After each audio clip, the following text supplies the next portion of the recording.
Merci Mathieu. Bonjour à tous. On va commencer cette session avec l'AMI, Arthrogenic Muscle Inhibition, principalement dans la période post-opératoire du LCA.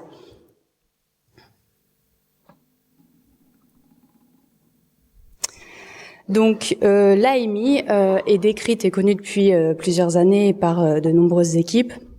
Elle est le défaut d'activation du quadriceps et le défaut d'extension du genou d'origine neurologique, et elle survient après une blessure du genou ou une chirurgie du genou. Concernant l'IRM fonctionnel, on a remarqué déjà en 2009 qu'il y avait une différence d'activation dans les aires motrices et sensitives du cortex.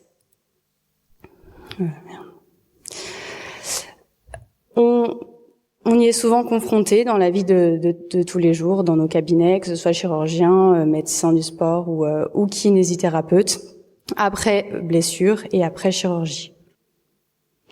Les complications, elles peuvent être importantes.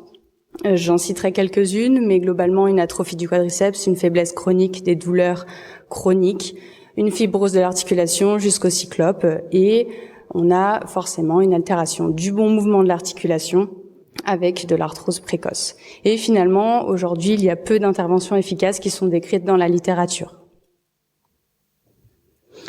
La physiopathologie, rapidement, bien décrite par Rice en 2010, avec 3 niveaux de dysfonctionnement, au niveau local, au niveau spinal et au niveau supraspinal. Un petit peu plus précisément, au niveau de l'articulation, après rupture du LCA, on retrouve l'inflammation, l'hémarthrose, la laxité articulaire, la douleur et même la destruction directe de certains récepteurs articulaires.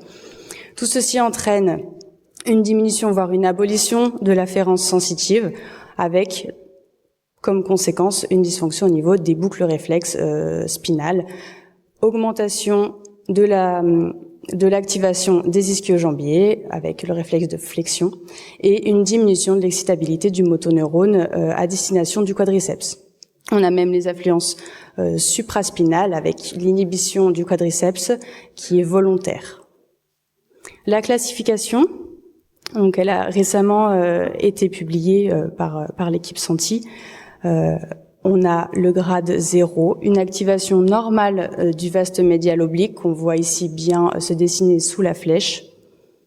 Le grade 1, c'est une inhibition du VMO, plus particulièrement, voire parfois une abolition. Donc quand elle contracte, cette patiente, à gauche, on remarque une bonne contraction du quadriceps efficace avec une ascension de la rotule, un talon qui se soulève, et là, de ce côté, peu de vaste interne présent et une contraction qui est bien moins efficace. Le grade 2, associé à la contraction des ischio-jambiers, donc un flessum. Contraction à droite. Le grade 3, malheureusement, le flessum est fixé et la seule solution est l'arthrolyse. L'incidence. Le dernier article que nous avons écrit donc dans la JSM sur l'incidence de l'AMI en post-blessure, post-rupture du croisé, de manière précoce, c'est-à-dire dans les 6 semaines, les chiffres sont finalement très élevés puisqu'on retrouve 56,7% des patients en AMI dans les 6 semaines post-rupture. Il est intéressant de noter que dans 80% des cas, malgré tout, cette AMI, elle est réversible en consultation. On verra un petit peu plus tard comment. Voilà, le travail ensuite a été de mesurer l'incidence de l'AMI en post-chirurgical, en post-reconstruction du croisé. On voit qu'à 3 semaines, on est presque à 50% encore une fois de patients atteints d'AMI, et à 6 semaines, on a encore 24,3% de patients atteints, malgré le fait que ce soit un centre très averti et qui connaissent bien le sujet. Toujours le même constat, dans environ 80% des cas, l'AMI est réversible rapidement en consultation. Les facteurs de risque, le principal retrouvé, c'est la présence d'une AMI préopératoire, avec un odds ratio de 8, et on a également retrouvé la douleur très élevée après la chirurgie, strictement supérieure à 7, et l'absence de kinésithérapie préopératoire. Comment on peut établir quelques recommandations suite à ces articles pour tout le monde?